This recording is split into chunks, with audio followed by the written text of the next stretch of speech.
Bueno, qué gusto estar nuevamente con ustedes compartiendo esta parte de la escritura, como lo hemos mencionado en algún tiempo atrás.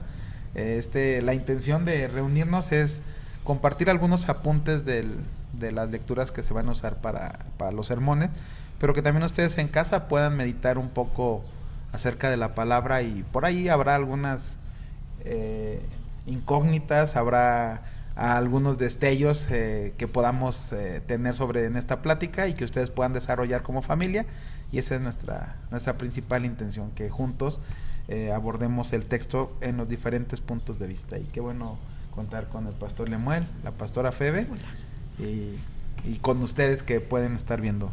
En esta ocasión vamos a leer el libro de Jeremías, capítulo 31 del verso 31 al 34.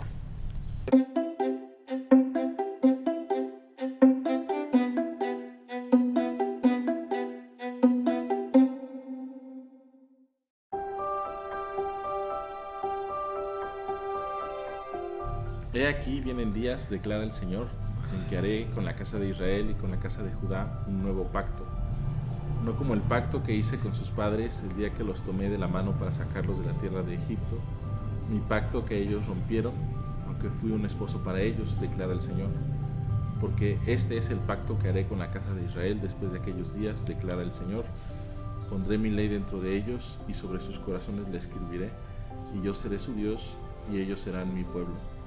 Y no tendrán que enseñar más cada uno a su prójimo y cada cual a su hermano diciendo, conoce al Señor, porque todos me conocerán, desde el más pequeño de ellos hasta el más grande, declara el Señor.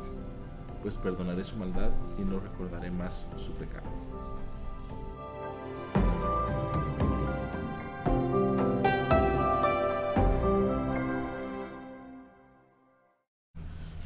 Pues uno de los temas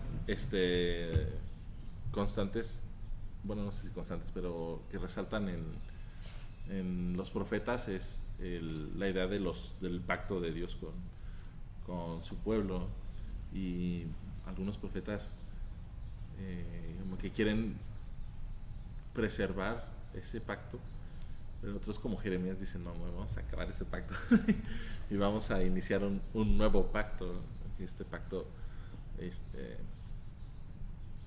dice su marca característica es que la ley del Señor está en el corazón de las personas, de tal manera que no necesitan que nadie les instruya, ¿no? Sino que esa ley está pues internalizada en la vida, lo cual implica no solo que la conozcas de memoria, ¿no? Y evidentemente no está hablando o se refiere a los mandamientos del Señor, ¿no? O sea, no es solo que los conozcas, que los puedas recitar, sino que en la medida que está en el corazón, y en tanto que el corazón es como se dice, el asiento o el núcleo de la persona, pues entonces toda su vida está orientada y está dirigida por la ley, ¿no? Un poco lo que hablábamos en el episodio anterior de esa transformación de la humanidad, solamente que Jeremías aquí está diciendo que pues esa transformación es obrada, dice Jeremías, cuando Dios pone su ley en nuestros corazones. En estos días estaba haciendo un estudio de Isaac, me invitaron a compartir con unos muchachos y en lo que estaba leyendo de Isaac en Génesis 26, vi cómo Dios se aparecía a Isaac, se le aparece 2 veces y le recuerda el pacto con Abraham, y fui un poco atrás en la historia, y Abraham también constantemente se le recuerda el pacto con Dios, y Dios recuerda el pacto a Abraham y le recuerda varias veces el pacto a Isaac. Y ahorita en esta parte cuando dice en el verso 34, ya nadie tendrá que enseñar a sus amigos y familiares a conocer al Señor, pues me conocerán desde el más pequeño hasta el más grande. Me hace mucho recordar la palabra, la frase que usaba la pastora Febe, cuando dice, somos la única Biblia que muchos leerán, ¿no? Que muchos lograrán conocer o lograrán ver o lograrán leer o entenderán por nuestras vidas, ¿no? Lo que verán en nosotros. Y me hace esta parte, ¿no? Porque dice, ¿cuántas veces Dios tiene que recordarnos algo y constantemente recordarnos su palabra, recordarnos su pacto y recordarnos sus promesas? Pero en algún momento, cuando ya se dice, las va a grabar en tu corazón, me hace mucho ese sentir de qué tanto estamos actualmente permitiendo que Dios grabe en nuestros corazones. Porque hay una promesa, ¿no? Pero el ser humano necesita estar escuchando ese recordatorio, esa alarma constante del quiero hacer esto, quiero hacer esto, quiero hacer esto, ya es tiempo, y aún así a veces dejamos de creerlo. Pero cuando se habla de esta parte de grabar nuestro corazón, no es como en el lugar físico, sino en ese lugar que desata las emociones, que desata la vida, que desata la animación, que desata el mover, esa actitud. Entonces me hace pensar en ello, ¿no? Decir, ya no estamos necesitando ese recordatorio, aunque Dios hace un recordatorio constante, pero ya no ese recordatorio porque nosotros decimos, ¿qué quiere Dios de nosotros? No, ¿qué es lo que quiere? Esto es lo que quiere, ya está en tu corazón y vas a vivir tu vida, va a latir para cumplir eso, ¿no? Para cumplir esa palabra, esa promesa, para cumplir esa ordenanza. Entonces, creo que actualmente nosotros, creo que hace 2 episodios hablamos un poco de de los charlatanes de la fe, ¿no? Que se enfocan en el hombre, que tú puedes llegar a ser mejor, que es lo que Dios necesita para que logres alcanzar más. Pero cuando nosotros entendemos que yo necesito a Dios para hacer eso, regresamos a ese punto, ¿no? O sea, que Él grabe realmente su promesa en mi corazón, permitir que Dios entre realmente a esa parte que motiva todos mis deseos, que motiva toda mi vida, para que entonces yo pueda ser así como un libro abierto, ¿no? Y ya nadie va a tener que ser recordado, porque constantemente voy a decir, es cierto, se puede, estamos para eso, ¿no?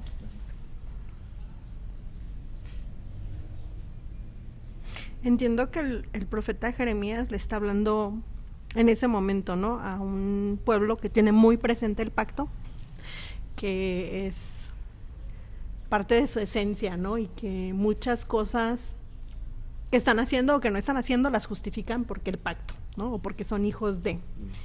Y es muy importante para ellos es como, yo sé la palabra esencia, pero es como básico la existencia de ese pacto, ¿no? En su vida. Y entonces cuando el profeta dice, pues ya no más, o sea, Jehová dice que ya no más, y no es porque ya no quiera, o como que no lo esté respetando, ¿no? Sino ese pacto, o sea, la parte que te tocaba como pueblo, decidiste no hacerla, ¿no? Entonces, como, o sea, veo el amor de Dios como diciendo, lo intentamos así, vamos a profundizar esto, ¿no? Para que funcione. Y en esa paciencia, ese amor, dice, hay un nuevo pacto que tiene esas implicaciones, o sea, y no es que antes los quisiera menos, ¿no? O como, bueno, este plan falló, entonces vamos al plan B. O sea, creo que es mucho más profundo que esa parte. Y nos da, otra vez, viene a mi mente esta disyuntiva de la que paradoja de la que hemos estado hablando, que esto puede ser tan personal como tan a la iglesia, ¿no? Como comunidad de fe. O sea, puede estar hablando a nuestra individualidad como persona, a llamarnos a la respuesta, otra vez la respuesta que damos a lo que Dios ha provisto, ¿no? Porque otra vez Dios está diciendo, aquí está la gracia, aquí está el amor. ¿Cómo vas a responder a eso? ¿Cómo te vas a sumar? ¿Lo vas a recibir? O sea, porque no es algo, aclarábamos en el capítulo anterior, ¿no? No es algo que nosotros por nuestras obras alcancemos o logremos o merezcamos. Es algo que recibimos de Él, es ese don que recibimos de Él. Entonces dice, este nuevo pacto está aquí, y entonces sí como persona puedo sumarme a lo que Él está haciendo, pero también creo que es una invitación porque habla de este pueblo, habla de esta comunidad de fe. Entonces se me hace muy interesante como en este camino hacia la cruz que estamos analizando en este tiempo de Cuaresma, cómo Dios nos lleva a esa parte de estoy tan interesado en ti, porque me preocupas tú, Will, me preocupas tú, Lemuel, me preocupas tú, Febe, cada uno de nosotros, cada miembro de la Tercera Iglesia, pero me preocupa la comunidad, me preocupa el pueblo cristiano, me preocupa el testimonio que están dando para que juntos lleguemos. Y creo que a veces perdemos un poco de vista esto, ¿no? O perdemos ese horizonte. Enfatizando un poco en ese aspecto de la comunidad, porque dice, haré un nuevo pacto con la casa de Judá y la casa de Israel. No está hablando de comunidades de familias, ¿no? Obviamente de los dos reinos. Pero, y después habla, ¿no? Que cada uno tendrá la ley escrita en su propio corazón. Y además, es un pacto que rompe nuestras escalas y jerarquías, porque dice, todos me conocerán, ¿no? Desde el más pequeño hasta el más grande. Esta versión dice desde el menos importante hasta el más importante, ¿no?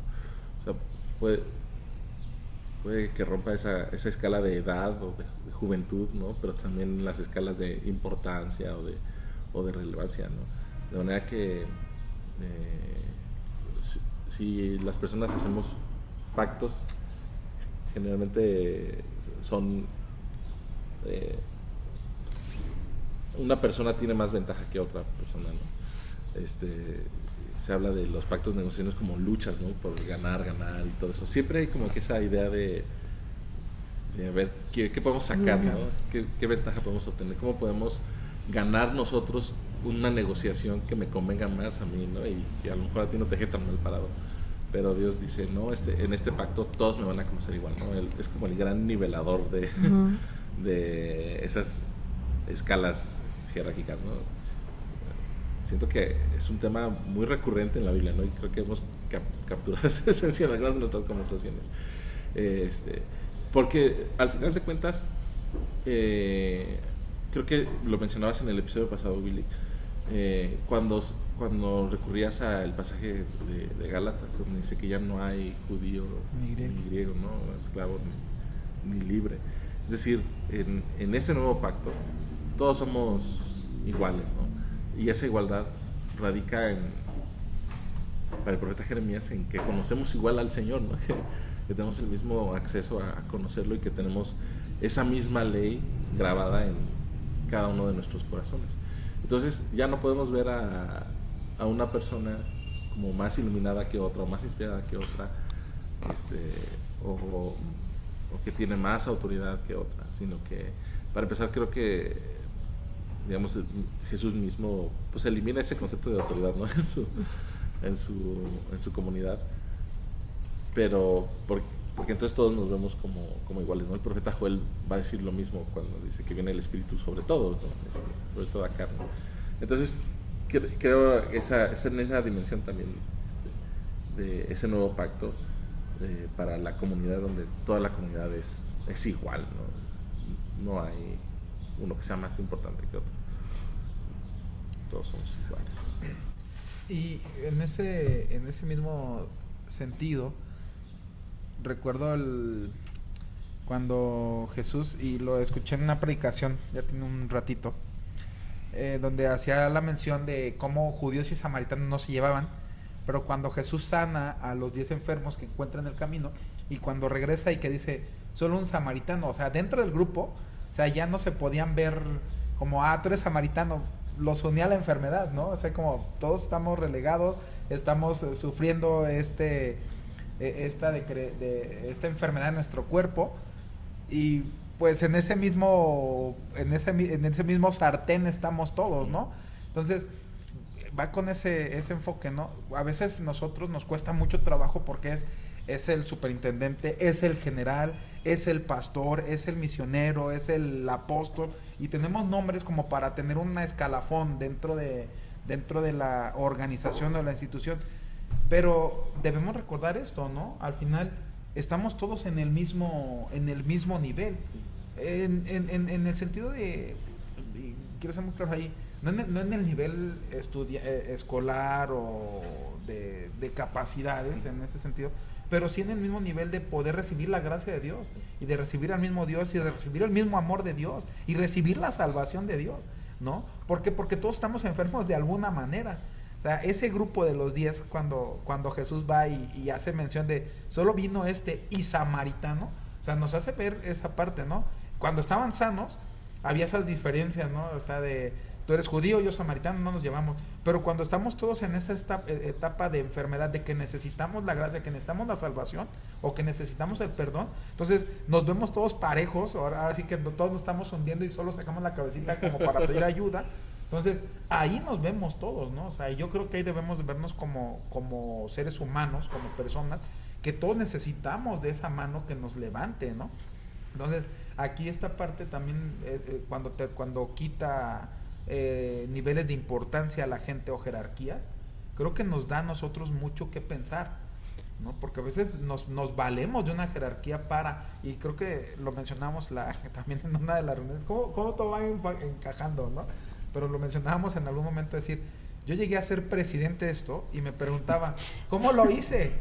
¿Por qué? ¿Qué bien? Y entonces el ego, lo que sea. Pero entonces eso es porque es algo humano, ¿no? O sea, como el escalafón nos lleva a nosotros a sentir que estamos más cerca de Dios, pero Dios nos vuelve a aterrizar, ¿no?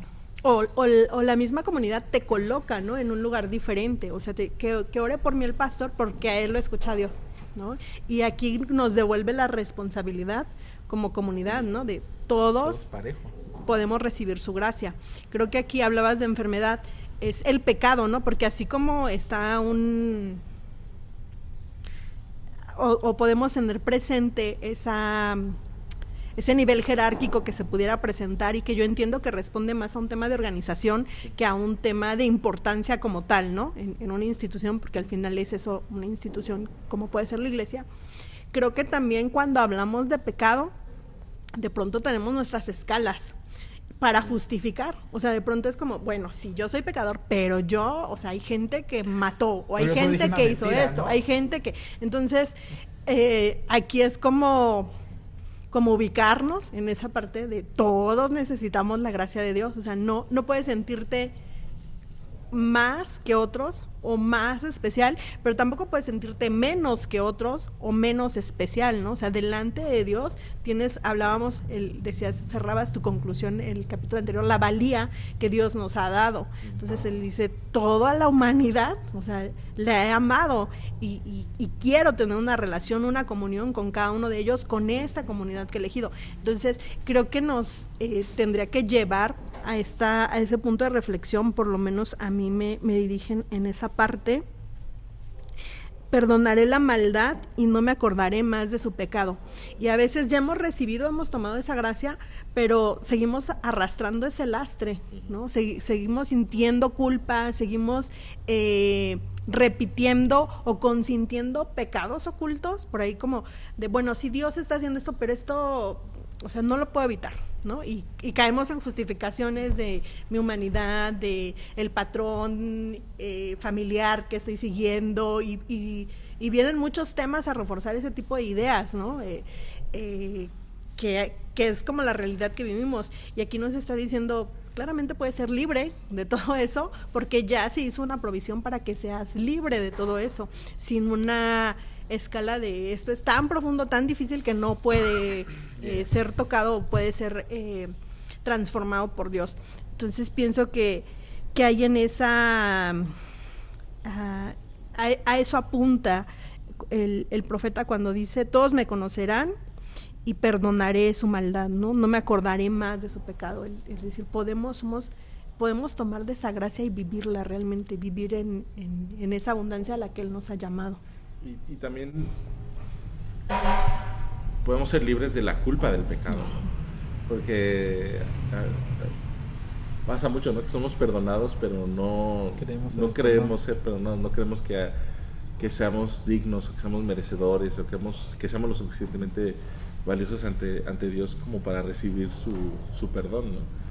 Y Dios, dice Jeremías, ya no se acuerda de nuestro pecado, pero nosotros constantemente lo traemos, ¿no? Y lo volvemos a la mente, y volvemos a sentirnos culpables, a castigarnos. por algo que Dios ya ni siquiera se acuerda, ¿no? Así que a Dios ya ni le interesa eso que sucedió en el pasado. Pero si no, seguimos con esa carga, ¿no? Con esa culpa. Jeremías dice aquí, no tienes por qué acordarte de eso, ¿no? Ya Dios ya te perdonó, Dios ya te liberó de eso. Ya no tienes por qué vivir así, ¿no? También es, creo, parte de ese nuevo pacto, de la vida de ese nuevo pacto, en el cual ya no hemos de sentir culpa por lo que sucedió en el pasado, ¿no? Evidentemente la culpa es parte del proceso de arrepentimiento, ¿no? Pero si ya eres perdonado, si ya Dios ha obrado, entonces ya no hay por qué seguir viviendo con eso, ¿no? Que a muchas personas les cuesta trabajo esa última parte, ¿no? De decir, bueno, Dios ya me perdonó. Y usamos lenguaje para referirnos a este proceso, ¿no? Ahora tienes que perdonarte tú, ahora tienes que soltarlo tú, como sea que se le quiera llamar, pero ya no es algo que Dios tenga presente y no tenemos por qué cargar con un lastre. Y el otro extremo. Recuerdo hace muchos años un amigo que compartía que él y su hermano tenían un llamado pastoral, y en el contexto donde estaban había muchas personas en ese momento que estaban aceptando el llamado a servir y que tenían testimonios muy fuertes de que habían vivido en drogadicción, ¿no? Y que Dios había restaurado eso, o que habían vivido una situación como muy particular, un pecado visible y además profundo, ¿no? Y entonces era un testimonio tan fuerte que la gente decía, Dios lo restauró, o sea, porque yo ahora lo conozco como una persona respetable en la comunidad. Y de pronto para él y para su hermano, esto fue un tema como decir, pero nosotros no tenemos pecado, o sea, nosotros no tenemos un testimonio así, entonces ¿cómo Dios nos está llamando? Y a veces nos vamos a ese extremo, ¿no? O sea, a veces no es una culpa como tal, pero a veces sentimos que no necesitamos el perdón de Dios, o sea, vamos a otro nivel, o sea, como no hay un pecado, regreso al tema que mencionaba, ¿no? En la escala que podemos manejar de pecados, podemos decir, bueno, es que yo no tengo ese pecado, yo no me he arrepentido, no tengo necesidad de arrepentirme, cuidado ahí, ¿no? Pero a lo mejor no lo decimos como tal, pero así lo vivimos. Y eso, otra vez, ¿no? Jeremías le está hablando a una comunidad y a veces nosotros somos el que le está recordando al otro quién era o quién fue, de dónde Dios lo sacó, pero no para glorificar a Dios como un testimonio, ¿no? Porque yo siento que en mi pasado eso no está, o creo que no está, ¿verdad? Pero qué importante es reconocer que esa gracia, otra vez, ¿no? Es para todos, y todos estamos en pecado o estábamos en pecado y necesitamos de la gracia de Dios y que Él venga y transforme. Y si hay un sentido en ello, ¿no? Si Dios en su gracia nos ha permitido no tener ese tipo de pasado, no quiere decir que sea menos importante o que me amó menos o que no hay un propósito, una manera de servir. Finalmente, regresando a donde inicié la conversación, mis amigos aceptaron el llamado, ¿no? Y son pastores y pues han sido de bendición, Dios les ha usado y aprendieron esta parte, ¿no? La importancia y se dieron cuenta que había mucha gente, o sea, que de hecho es una mayoría la que quizá no tenga o en las comunidades donde ellos fueron a servir, ¿no? Que no venían de un trasfondo de pecado, ¿no? O de pecado visible y así tan marcado. Entonces, qué importante era decir, yo necesité ir delante a la cruz de Cristo y reconocer mi necesidad de Él, y Él transformó mi vida.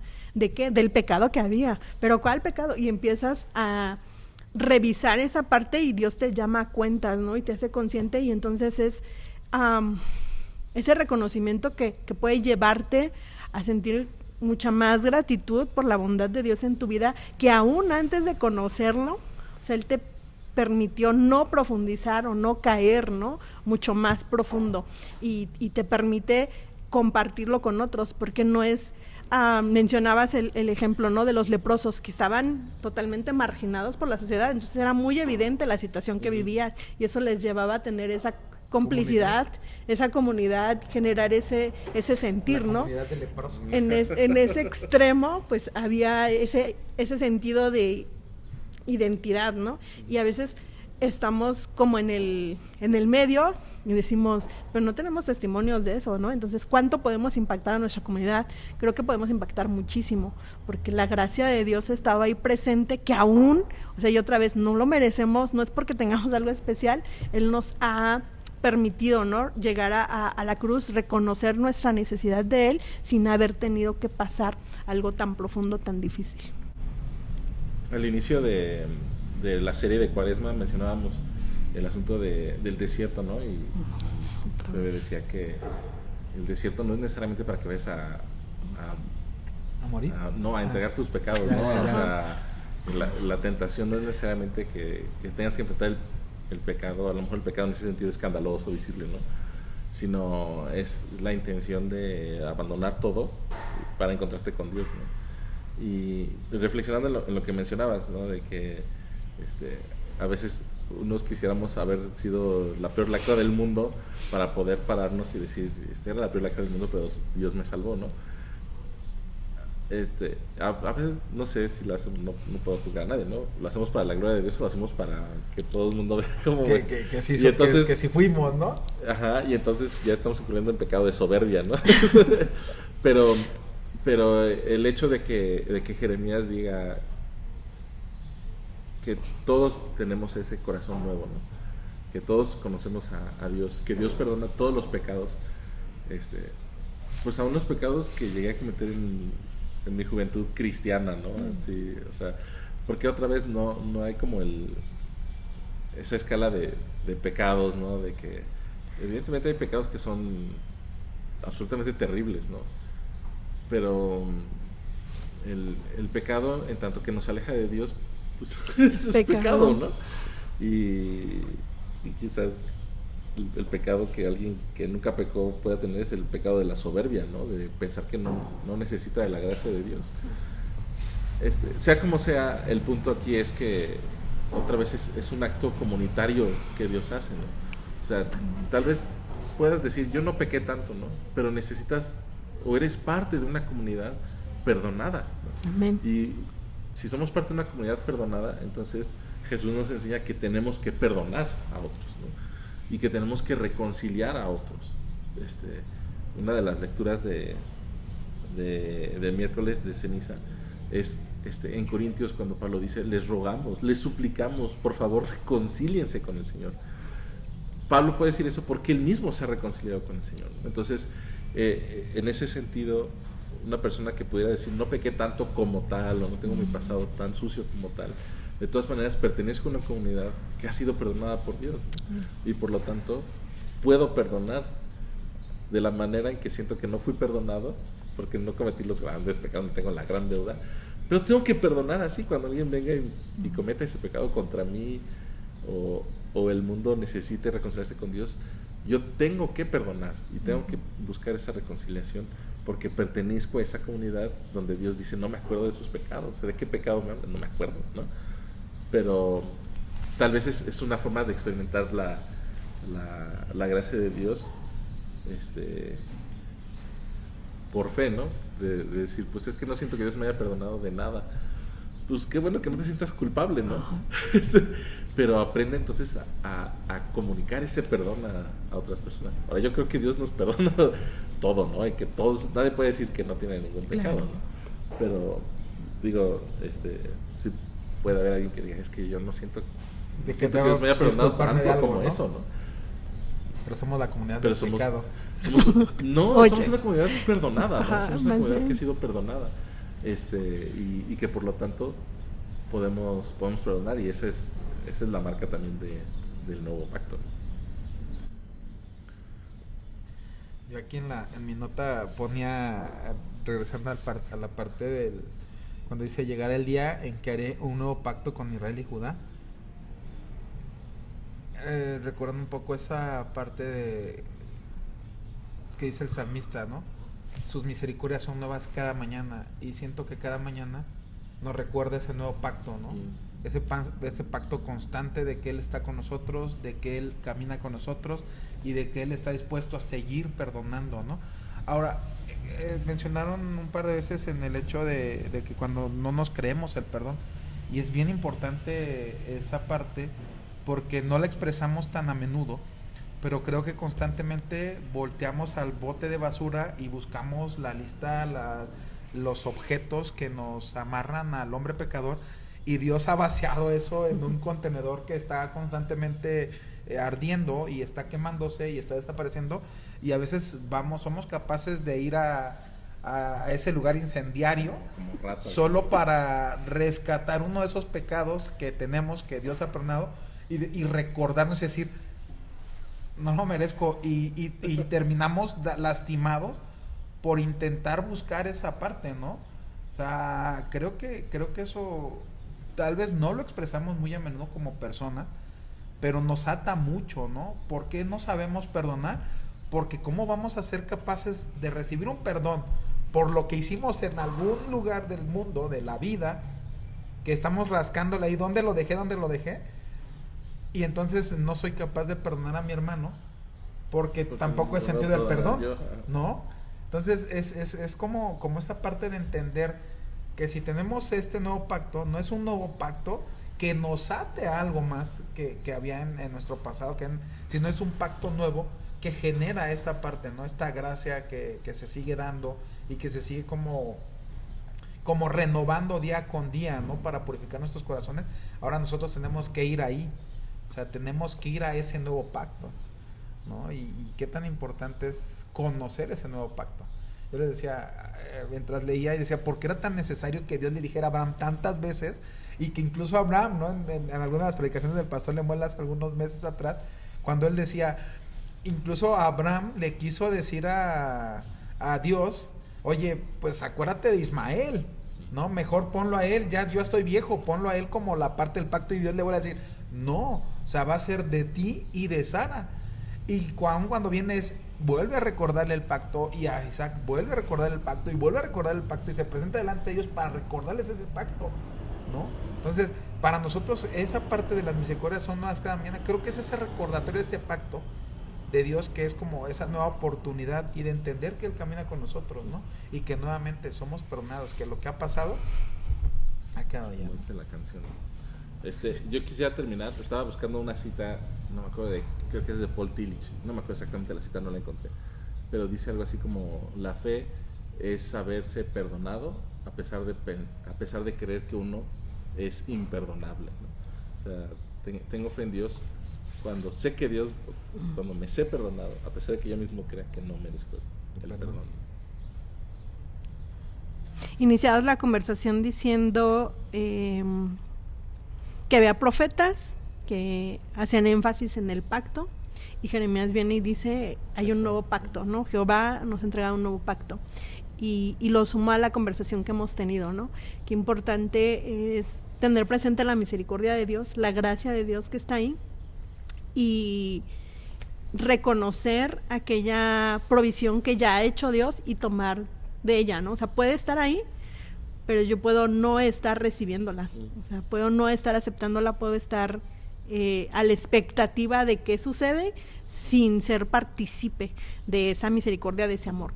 Y creo que es una invitación clara a acercarnos a su mesa, tomar de su gracia, y en esta preparación, este tiempo de crucifixión, otra vez, ¿no? Como decíamos en el capítulo anterior, tener presente que está la resurrección ahí y que es parte de todo el proceso. Yo me gustaría cerrar mi participación con esta parte que dice Jeremías, yo seré su Dios y ellos serán mi pueblo, y termina, al menos en esta versión, diciendo, es la decisión del Señor. O sea, al final eso me deja mucha tranquilidad, ¿no? Me hace estar tranquilo, porque perdonarme no es decisión mía, ¿no? O sea, yo puedo llegar a Dios y decirle, perdóname, pero su perdón no es una decisión que vaya de mi parte.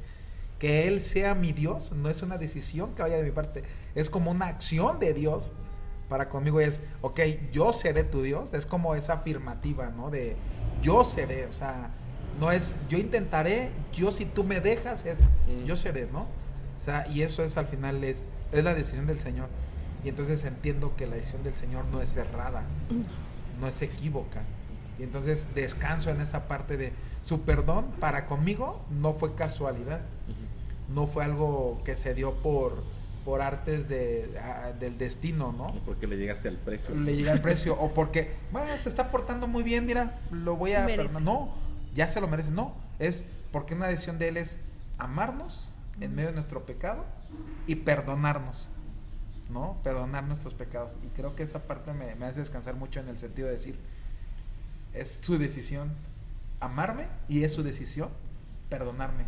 Y qué buen descanso puedo tener ahí, porque el peor pecado que haya cometido, Él lo ha perdonado.